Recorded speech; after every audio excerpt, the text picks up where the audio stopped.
Madagascar a perçu 1 203 909 $ de la part de la mutuelle d'assurance panafricaine pour la gestion des risques ARC, suite aux dommages causés par le passage du cyclone Freddy dans le pays. Ayant souscrit à cette assurance depuis 2020, la Grande Île a ainsi pu bénéficier de cette indemnité pour l'année 2022-2023. Il ne faut pas se leurrer, les dirigeants actuels et les députés élus au nom de la plateforme IRD qui sont majoritaires à l'Assemblée nationale ne prévoient aucune révision du code électoral, dénonce un analyste politique. Aucune velléité de le faire n'a été manifestée par le régime actuel et ses parlementaires. Le code électoral et ses failles conviennent au régime, raison pour laquelle il n'a jamais été examiné, explique un analyste politique. À la une de l'actualité internationale au Kenya, 3,5 millions de personnes contractent le paludisme chaque année et près de 11 000 personnes en meurent. Le taux de prévalence est en constante diminution grâce à l'utilisation depuis 2019 d'un vaccin antipaludique. L'annonce par l'OMS d'un nouveau vaccin, bientôt accessible à tous, suscite de nombreux espoirs.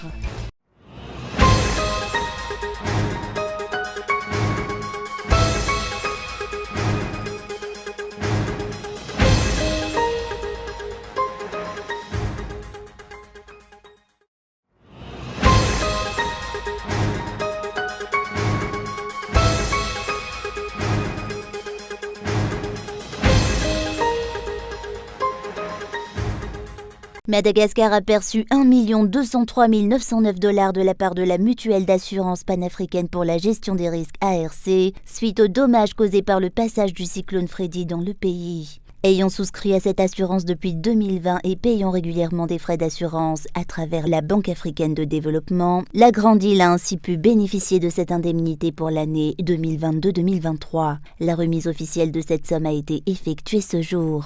Je voulais encore une fois, par ces remises de chèques, renouveler tout notre soutien, notre solidarité au gouvernement malgache, au peuple malgache, à ces moments douloureux du cyclone tropical Freddy, et comme vous le savez, qui a fait des dégâts humains, mais aussi des dégâts au niveau des infrastructures. La CPGU, la cellule de prévention et gestion des urgences, gérera les indemnités perçues par Madagascar. Le PAM a également bénéficié de 300 977 $ et distribuera prochainement des aides matérielles aux sinistrés de cette année, notamment les sinistrés qui ont été fortement touchés par le cyclone Freddy. C'est le moment de dire que ces catastrophes, même si nous ne sommes pas les responsables principaux en tant qu'Africains, mais nous souffrons des catastrophes de changement climatique, malgré la contribution très minime du continent africain. Et donc par des gestes de ce genre, des cérémonies de ce genre, nous montrons que l'Afrique est en train de prendre les devants pour faire preuve d'abnégation, de leadership, pour protéger les populations africaines.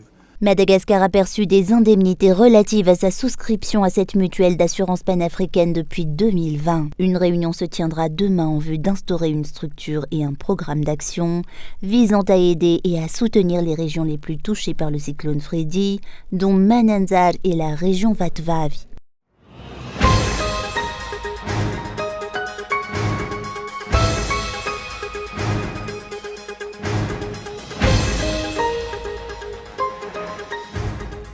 Il ne faut pas se leurrer, les dirigeants actuels et les députés élus au nom de la plateforme IRD qui sont majoritaires à l'Assemblée nationale ne prévoient aucune révision du code électoral, dénonce un analyste politique. La Commission électorale nationale indépendante avait récemment évoqué à travers son vice-président qu'il était trop tard pour une révision du code électoral, en dépit des réclamations de justice et paix, des partis politiques, de la société civile et même de la communauté internationale. Il est de notoriété publique depuis 2018-2019 que la tenue des prochaines élections présidentielles est prévue pour cette année 2023. De nombreux partis politiques et la société civile ont émis de nombreuses critiques peu de temps après les résultats des élections de 2018. Se sont ajoutées à ces remarques les recommandations émises par la communauté internationale. À l'époque, des réclamations soutenant la révision du code électoral ont été émises et portées à la connaissance des dirigeants ainsi que des députés élus au nom de la plateforme IRD majoritaire à l'Assemblée. Aucune velléité de le faire n'a été manifestée par le régime actuel et ses parlementaires. Le code électoral leur convient, raison pour laquelle il n'a jamais été examiné, explique un analyste politique. Dès qu'il s'agit de loi, il ne faut jamais oublier que cela dépend des députés. Ces députés ne trouvent aucune raison de modifier ce code électoral, vu qu'ils l'ont eux-mêmes élaboré durant les transitions. S'ils ne voient aucun intérêt à modifier les lois qui régissent les élections à Madagascar, ce n'est donc pas prioritaire pour eux. Ils ne le voteront donc pas pour ceux qui sont au pouvoir. Et ceux qui ont déjà accès au pouvoir, changer cette loi ne les intéresse absolument pas. C'est aux opposants de faire en sorte d'installer de nombreux éléments à l'Assemblée nationale et au Sénat. Ils doivent faire en sorte d'avoir le maximum d'électeurs, le maximum d'élus pour pouvoir changer les choses. Une révision du code électoral ne ferait qu'intoxiquer le pays. Telle a été la déclaration du vice-président de la CENI en début de semaine. Les responsables tentent tant bien que mal de convaincre la population qu'il est trop tard pour apporter des modifications à cette loi qui régit les élections. La décision des partis politiques est actuellement attendue s'ils se résoudront à l'usage du code électoral actuel ou s'ils réclameront sa révision avant les élections. Le parti politique Nifirene s'est prononcé ce jour. La révision du code électoral est nécessaire. Le président de ce parti affirme que tous les partis politiques doivent se concerter et s'accorder sur des mesures à prendre en l'absence de révision de cette loi. Le code électoral régit le pays. C'est le pouvoir législatif qui doit changer cette loi. Aucun député ne nous représente à l'Assemblée nationale. Il n'est pas de notre devoir, en tant que parti politique, de changer les lois. Vu que nous n'avons pas de députés, nous pouvons dire, en dépit de cela, que s'il y a des améliorations nécessaires à faire dans l'application de la loi, nous pouvons l'envisager. Si un accord politique se profile, nous ne nous dresserons pas contre.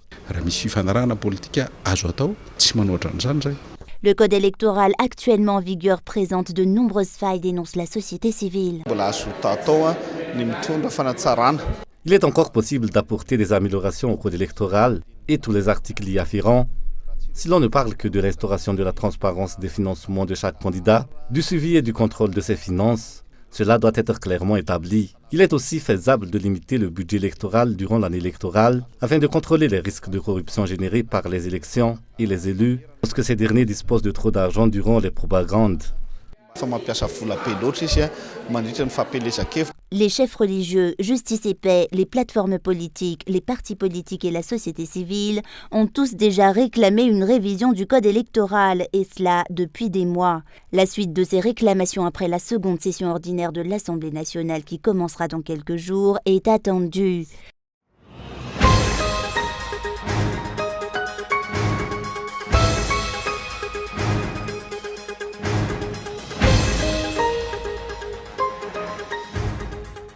Six jours après la plainte du parti Malagasy Malamieng relative à l'interdiction de réunion organisée par ce parti dans la commune d'Imit, déposée auprès du tribunal administratif de Fianarantsoa le 20 avril dernier, le MMM et les observateurs attendent de voir si les lois en vigueur à Madagascar seront respectées ou non.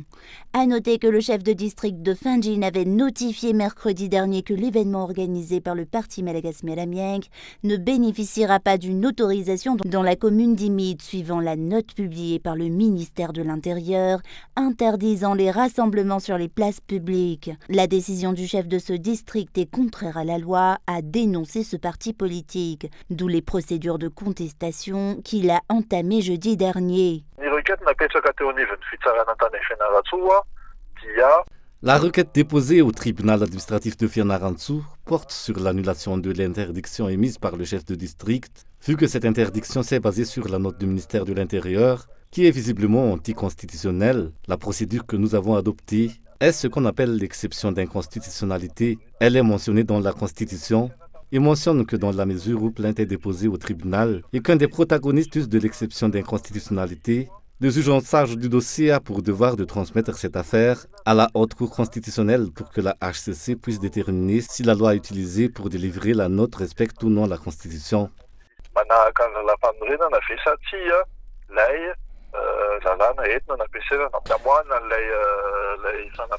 La décision du tribunal administratif de Fianarantsoa concernant cette affaire est attendue.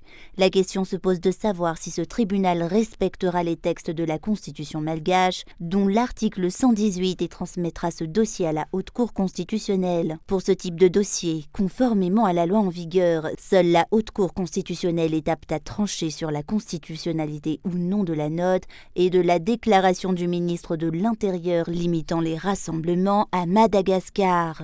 Les observateurs de la vie nationale attendent actuellement de voir si le tribunal administratif tranchera sur cette affaire ou s'il la soumettra à la HCC comme le prévoit la loi.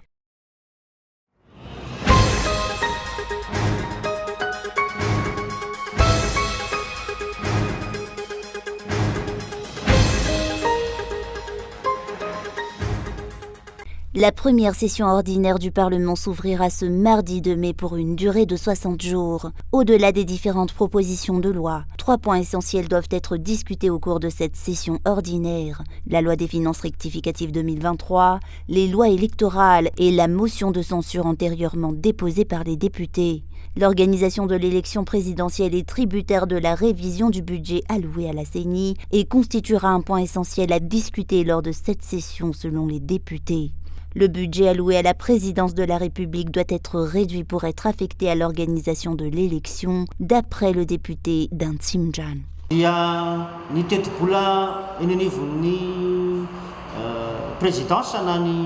Les dépenses de la présidence de la République sont vraiment très élevées. Dans la loi des finances 2023, on a pu voir que le budget a été exagéré. Vu qu'en période électorale, le président ne sera pas en exercice pendant 2 mois, il est important de revoir le budget alloué à la présidence pour l'attribuer à l'organisation de l'élection.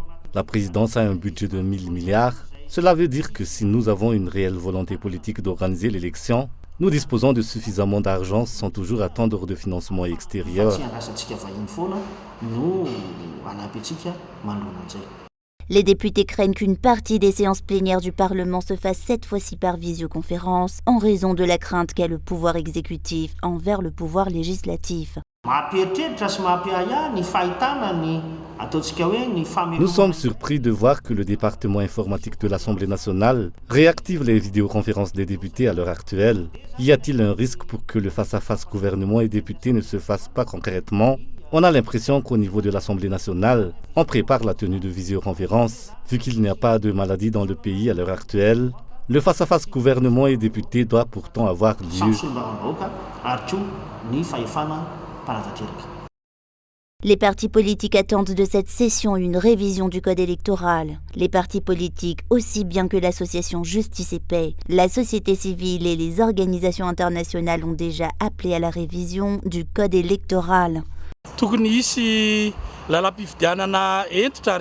Il doit y avoir un code électoral strict. Les suggestions des parties prenantes aux élections doivent être considérées et présentées au Parlement pour qu'elles deviennent des lois. Cela doit permettre d'éviter les crises post-électorales. Grâce au travail du Parlement, de telles crises peuvent encore être évitées. Il n'est pas encore trop tard.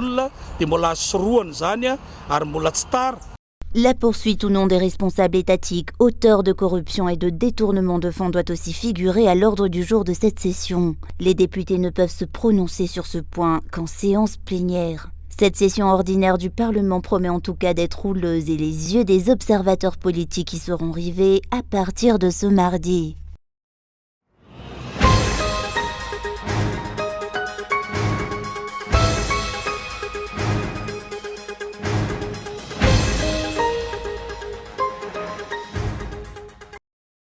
Le conseil d'administration de la Banque mondiale a approuvé hier 25 avril le nouveau cadre de partenariat pays CPF quinquennal s'étalant de 2023 à 2027.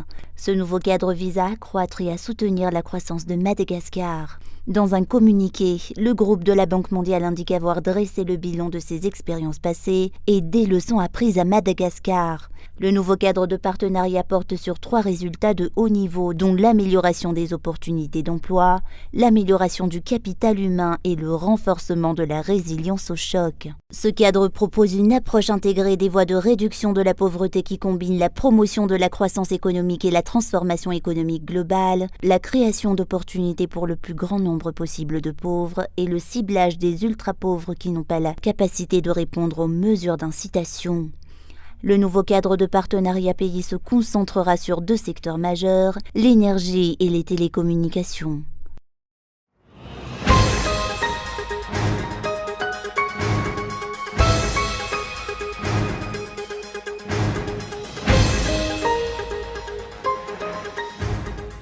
Un représentant de l'Organisation de la société civile sur les industries extractives a remis ce jour à Timbazaz des suggestions et des recommandations à l'intention de la Commission des ressources stratégiques à l'Assemblée nationale en vue d'améliorer le secteur minier à Madagascar. Plusieurs points ont été traités dans ce document afin de faciliter et d'améliorer le traitement du code minier. Des sondages et des enquêtes ont été menés depuis plusieurs années en vue d'élaborer un projet de loi visant à réglementer le secteur minier dans la Grande Île selon le représentant de cette société civile. En ce sens, l'Organisation de la société civile sur les industries extractives espère que le code minier sera inclus dans l'ordre du jour des 2 chambres du Parlement lors de la seconde session ordinaire. Elle estime que de nombreux points du code minier demeurent flous, d'où leur démarche de ce jour.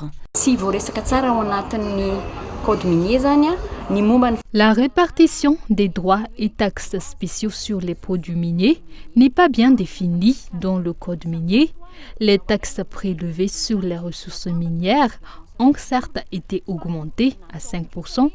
Les revendances et les ristournes ont été combinés, mais ils ont cependant établi que 30% de ces 5% profiteront à la communauté locale et nous trouvons que c'est trop peu si l'on pense réellement à la décentralisation. L'examen du code minier est attendu pour cette seconde session ordinaire selon le président de la Commission des ressources stratégiques. Il est important de recevoir des recommandations et des suggestions émanant de la société civile, a-t-il déclaré ce jour.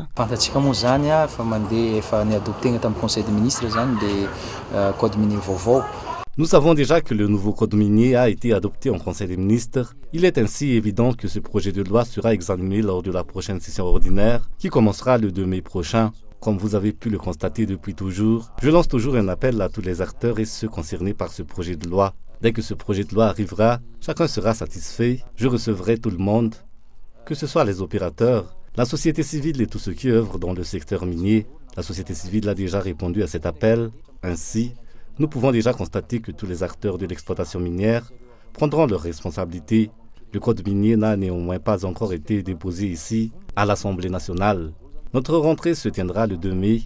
Nous attendons actuellement son arrivée et nous verrons de qui s'en suivra.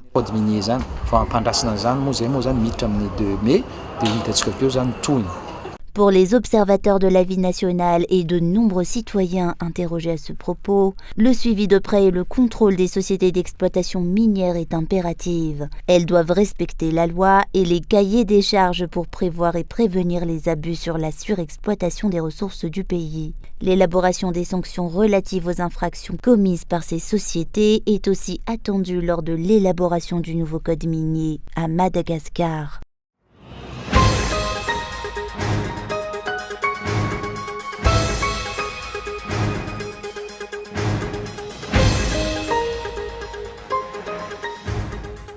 Une compétition sportive organisée par le parti Malagasy Miaramianga se tiendra dans le district de Muramang.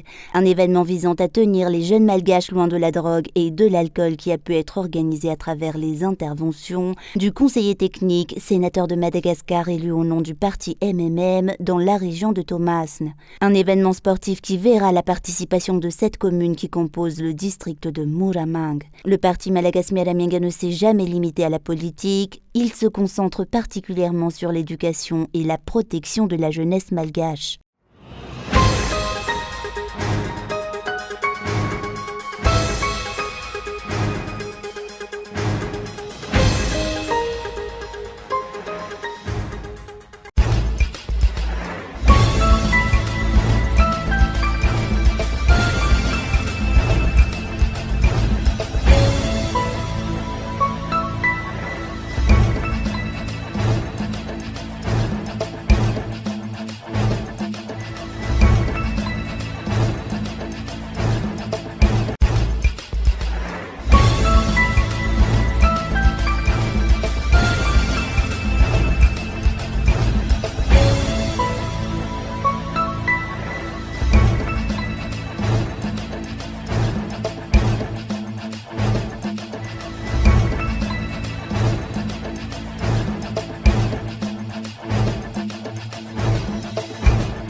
Cette clinique de Kisumu, les médecins enchaînent les consultations pour traiter des patients atteints du paludisme.